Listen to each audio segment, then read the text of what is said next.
Procrastination is a painful process that keeps us stuck and makes us feel bad about ourselves. In this video, I'm going to talk about using EFT tapping to heal procrastination so that you can blast into action and finally get that project done. We're going to talk about what causes procrastination, how to heal it with EFT, and then we're going to do a tapping process at the end. My name is Stefan Gonick. I'm an expert EFT practitioner from EFTalive.com. Now, when you think about procrastination, there's actually two different kinds of procrastination. There's a kind where there's a task that we need to do that is unpleasant and we don't really want to do it. We keep putting it off. So there's that kind of procrastination. And then there's a kind of procrastination where there's this important project that we really do want to do, but we can't seem to get ourselves to start doing it. So we keep procrastinating on doing this important project. Now, the first kind is much simpler. So if there's some kind of task we don't want to do that's really unpleasant, but we have to, like maybe filing our taxes or exercising regularly or cleaning the house or whatever it is, there's a reason to do it, but it feels unpleasant, and we have this aversion. Now, this kind of procrastination is actually really easy to address because there's nothing deep going on here. There's just simply an aversion. So when we imagine doing the task, we have this feeling of ugh. I don't want to do it. There's this aversion to doing the task. But again, as I said, there's nothing deep going on, so we just tap on that aversion. So for instance, filing the taxes. So we might go, even though, I need to file my taxes, and let's say you want to kind of do it, early rather than wait until the last second, right? So you might think, okay, I want to file my taxes, by February 1st. So, even though I need to do my taxes, but I deeply and profoundly accept myself. Or instead of a sound, you might say, even though I had this aversion to filing my taxes by February 1st, or to get started in the filing process by, say January 15th, something like that. I deeply and profoundly love and accept myself. You do it 3 times, we'll tap on the card tap point, and then you just tap on all the points, filing my taxes. This aversion to filing my taxes. This aversion to filing my taxes. Filing my taxes. So you do several rounds of that until that feeling of goes down. You can even start by measuring how intense that aversion is, 0 to 10. Maybe it's an 8 initially. And you do some rounds of tapping on just that aversion feeling until it comes down much lower. It gets down to like a 3 or less. And then you might start to tap in some positive statements about it. Feel good to get it done. Like with this taxes thing, I'll get my refund sooner, or if I owe money, there'll be less penalties, things like that. So what are the reasons to do this task? So for working out, for instance, there's aversion to working out, but then there'll be benefits. I'll be stronger, I'll have more energy, I'll be healthier, I'll live longer, things like that. So you bring down the aversion and then you tap in some positive statements. Or same as cleaning the house, whatever this negative task is. And you'll find that often that is sufficient. And it'll at least last for some pretty good period of time. So for instance, for myself, working out, I have that aversion feeling, and then if I tap on it, I'll usually be good to exercise for the next 6 months. Right? And then after around 6 months, I might notice that I'm starting to slide back down. Instead of doing it 3 times a week, I'm now doing it twice a week, once a week. I'm backing off from it, and I'll just do this tapping process, and I'll be good for another 6 months. So, having to do this, tap on my aversion to working out every 6 months is not a big deal. I just do it, and I'm good for another 6 months. So anyway, this kind of tapping is pretty simple. So we're not going to spend much time talking about it because it's just helping kind of release the aversion to doing an unpleasant task. Now, the other kind of procrastination, as I said, is when there's something that is really something you really do want to do. It would be an important thing in your life, but you just can't seem to get yourself started on it. You're procrastinating. So this might be starting a new business. It might be, creating a website to do either business or some other kind of pursuit online. It might be changing your career. It might be just applying for a job, the same kind of job at a different company that's a better company than the one you're currently at, or asking for a promotion. Any of these kinds of things. These are things that you want to do. It'll make a big difference in your life if you do it, but you find that you're procrastinating. So in order to address this with EFT, the first step is to understand what's really going on here. And the first step with that is to not beat yourself up for it. We have a tendency to beat ourselves up when we procrastinate. We feel like, I'm a loser for not taking action on this thing that I want to do that's important to me. It's like, oh, I'm such a loser, That all that does is get in the way and make it worse. What you want to do instead is be compassionate with yourselves, because procrastination is not really a defect. If we're experiencing procrastination, it's like not some defect within ourselves, some lacking. What it is it's a subconscious way of protecting ourselves from something that subconsciously we think could be painful, right? So by being compassionate with ourselves, we can then check in and see, well, what is it that I'm protecting myself from by procrastinating? So the first step is to just first measure the intensity of the procrastination. And the way we do that is we think of the project that we're procrastinating on, and we imagine taking that first action step. And then we feel how intense is our resistance to it on a scale of 0 to 10. That's measuring the degree of procrastination.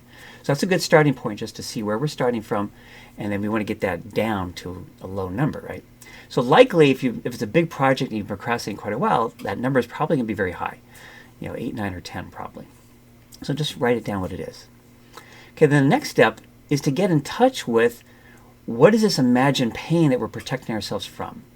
And it usually comes in the form of fears and or negative beliefs, largely fears. Okay, and so how do we get in touch with what these fears are?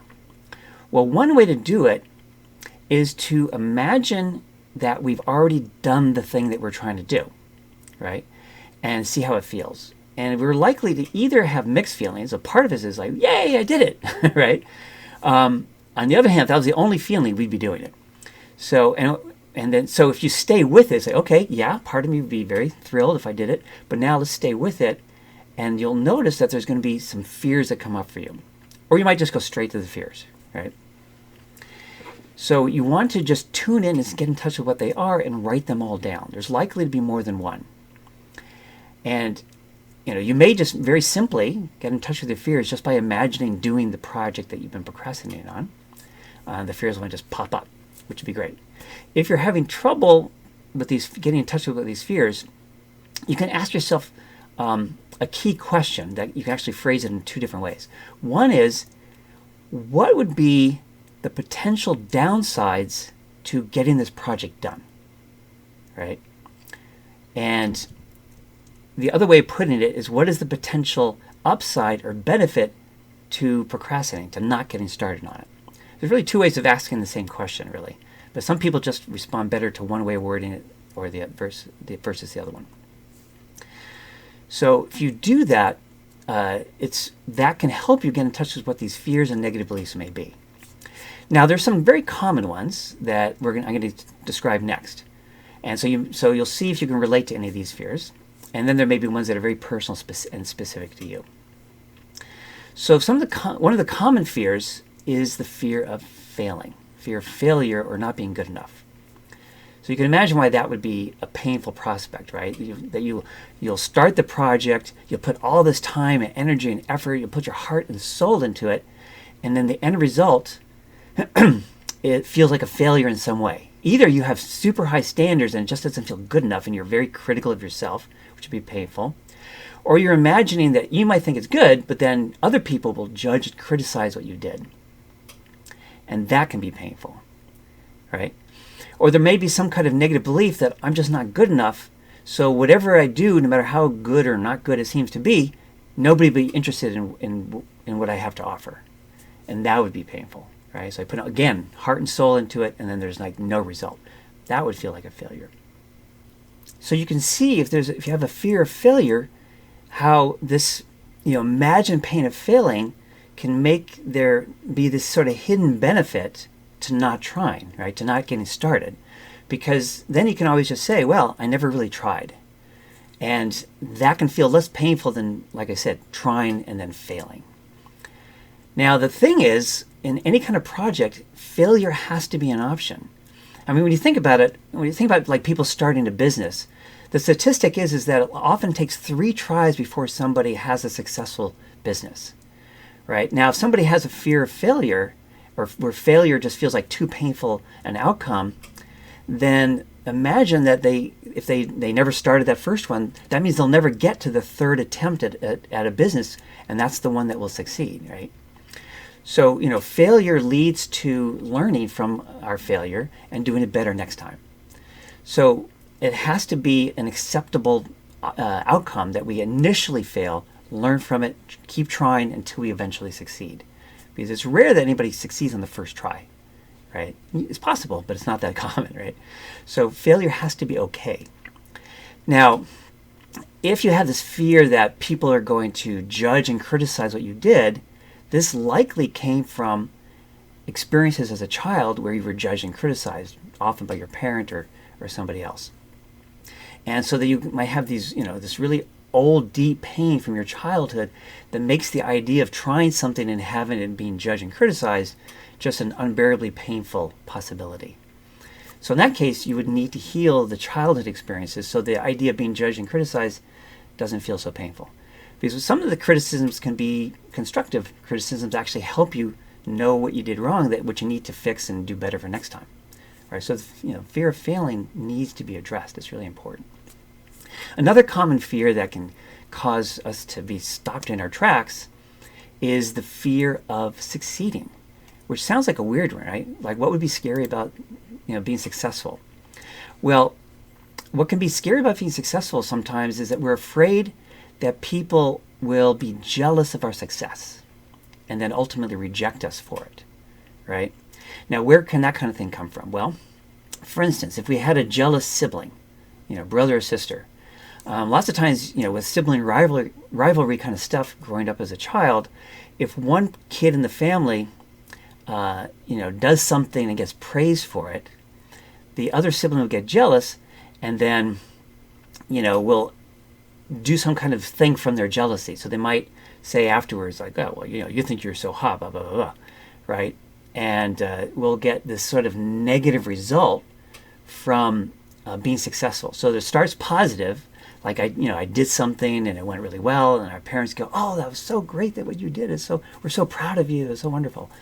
And then our siblings kind of watching and going, right? And the sibling might, like I say, might say something attacking, or we might just see our sibling in pain and feel bad for a sibling, and then have this feeling like I don't want to cause my sibling pain. So could be this feeling that if I'm successful, I might cause other people pain, and that would feel bad to me. I don't want to cause people pain. Or we may have a fear of just being attacked for our success in general. So there's some people who, again, out of jealousy or something, might try and pull the other person down, like our sibling might have done. Be rejecting. So, for instance, our success may lead us to making a lot of money, right? If it's a new business, in order for a business to be successful, we have to be providing a wonderful service to people. So on the one hand, we're providing this great service that's helping lots of people. On the other hand, if we're really successful, we may get a lot of money, and then people might have negative attitudes about people with a lot of money, right? Like, oh, rich people, they're greedy, they're immoral, they're bad people or something. In fact, we may have that belief ourselves about people with money. So by being successful and ending up with money, we may start judging ourselves negatively. So this is where the fear of success can come in. And so ironically, the very success we're desiring could be something that subconsciously we're afraid of or uncomfortable with in some way. So these kinds of things need to be addressed. And again, there could be more specific personal fears and negative beliefs. Like this one that I'm not good enough. Nobody would be interested in what I have to offer. That kind of thing would have to be addressed as well. Because that kind of fear and that negative belief that leads to the fear that nobody will be interested in what I have to offer, again, can stop us in our tracks so that we never get started on this potentially exciting project, right? So we're going to do some tapping. We're not going to try to address the first one, because I already described how to do it. Like I say, just tap on the aversion, and then eventually when the aversion comes down, tap in some positive reasons for doing that unpleasant task, right? But now we're going to do some tapping on this, this project that we really do want to do, but we're not doing. Okay, so what I'd like you to do is first take a moment and get in touch with the degree of resistance you have to getting started on this project you want to do on a scale of 0 to 10.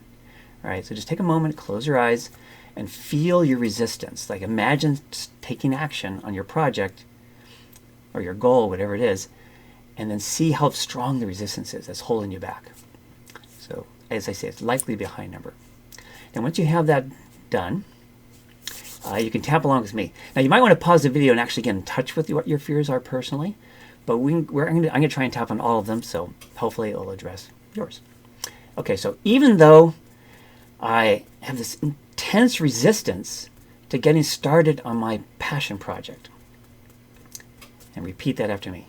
Even though I have this intense resistance getting started on my passion project, I deeply and profoundly love and accept myself anyway. I deeply and profoundly love and accept myself anyway. Now, from now on, I'm not going to keep repeating out loud. I'm going to have you repeat out loud, and I'm just going to be quiet while you do it. Even though I have all this resistance to getting started on my passion project, I deeply and profoundly love and accept myself with kindness and compassion. Even though I have this intense resistance to doing this project that I really want to do, I deeply and profoundly love and accept myself and all my feelings. Good. Okay, so now start tapping along with me. I have all this resistance to doing this passion project. This project will make a huge difference in my life if I can only get started doing it. But I have all this resistance to getting started. And I choose to be compassionate with myself about it. Because I understand my procrastination is actually protecting me from my fears. And it's normal to have fears. This is a big project that'll make a big difference in my life. By the way, I do the wrist point. You don't need to, but it's just right here. Tap with all your fingers below your wrist. I've been beating myself up for not starting. But I'm willing to let that go now. Because the truth is, there's a part of me that's afraid. And it's common to be afraid of these things. The stakes are so high with this project. If I succeed, it'll make such a big difference in my life. But I have all these fears about failing. I'm afraid it won't be good enough. My parents had such high standards. I'm afraid that people will criticize what I do, like my parents did. And being criticized feels very painful. All this pain around being criticized. All this pain from being judged and criticized. All this pain from being judged and criticized. And the thing is, I probably will be judged and criticized. It's part of the process. The biggest person to judge and criticize me is probably myself. But what if I could let that go? What if I can let go of the pain of being judged and criticized? And realize it's all about learning. Learning from my mistakes. And doing it better next time. And there can be a next time. I can learn from my mistakes as I'm going. I can get feedback along the way and make corrections and improvements. The Japanese have a great saying that's very inspiring. Fall down 10 times, get up 11. I don't need to let initial failure stop me. I can learn from it and do it better. All those people who succeeded on their third try at starting a business would never have gotten there if they didn't fail the first 2 times. I choose to fail early so I can succeed later. By the way, I've been kind of giving the example of starting a business, but this applies to anything, right? So a new career, having an art exhibit, asking for a promotion, various different things. There's a lot of different things you can, that you've been procrastinating on, and it's the same for all of them. So I choose to be courageous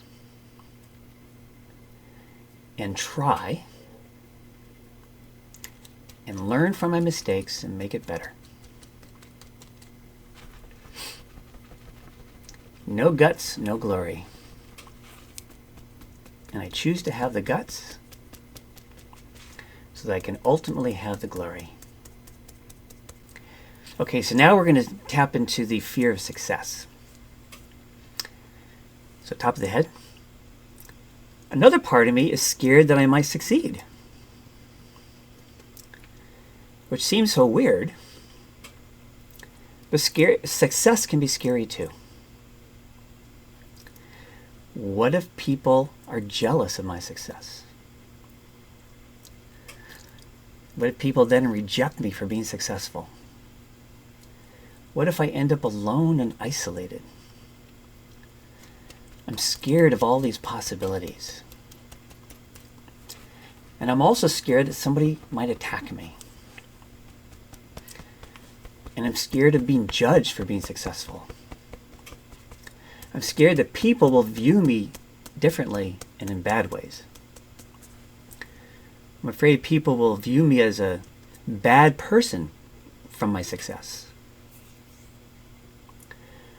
I'm afraid of becoming wealthy and all those negative beliefs about rich people. I'm afraid people will condemn me for my success. I'm afraid that people will attack me for my success. I'm afraid that people will reject me for my success. I'm afraid of all these negative reactions. And there will be some people with those negative reactions. Because there's all kinds of people in the world. There are people who are jealous of others' success. There are people who are judgmental about successful people. But these people are not my friends. My friends will be happy for my success. And I can be a model to others. Yes, there are people who might resent me for my success. And there'll be people who are inspired by my success. Particularly people who know me. They'll think, well, if I can do it, well, the friend will think, well, if he or she can do it, then maybe I can too. What if I can be an inspiration to others? What if my success can help other people be successful? What if I can be an inspiration to others? And also, if I'm successful, my success will be beneficial to others. If it's a new business, it's because I am satisfying people's needs. If it's an art exhibit, I'm giving people pleasure and inspiration. Whatever it is I'm successful at will ripple outwards to the benefit of others. I don't want to let my fears of people's reactions stop me. I choose to embrace the people with positive reactions and be compassionate of the people with negative reactions. Because their negative reactions are coming from their own pain. That's why they're jealous. That's why they have negative judgments. It's all coming from their own pain. So I choose to be compassionate of them and not take their negative reactions personally. And I choose to focus on the people who care about me and all the people that I help and inspire. So take a deep breath. And so, what you're going to want to do is notice how you're feeling inside now. Measure your overall level of procrastination, that sort of resistance to getting started, and see how much has come down. Now, one of the things I did forget to mention is as you get in touch with all these fears, you want to write them all down, but also measure them on a scale of 0 to 10, right? And so the goal is to get each one of these fears and negative beliefs down to a 2 or less. If it's a 2 or less, it's not really holding you back anymore. If it's above a 2, it's going to be holding you back to some degree. If it's a high number like 8, 9, or 10, it's completely blocking you from going forward. So you just want to keep bringing it down to it's at least a 2 or less. Ideally 0, but a 2 is often sufficient. Now, if this tapping helped you, that's awesome. If it didn't help, that means you need to go deeper. You need to address the underlying childhood root causes of your fears and negative beliefs, right? Which you may or may not be able to do on your own. If this is something that's hard for you to do on your own, I'd be very happy to help you with this. You can contact me through my website at eftalive.com. Also, at my website at eftalive.com is a free ebook I have called Change Your Beliefs, Change Your Life using the magic of EFT, which will help release the negative beliefs that have been holding you back in your life, either from the projects you're trying to work on or in other ways in your life. So it can, we didn't really kind of talk about how to do that so much in this tapping process, but the ebook tells you how to do that so you can do that on your own. So I hope this video was helpful. If it was, it would help me and other people to find the video if you take a second to like it. I also invite you to subscribe to my channel to get my latest videos about using EFT to enhance your life. So keep tapping, and I'll see you on the next video.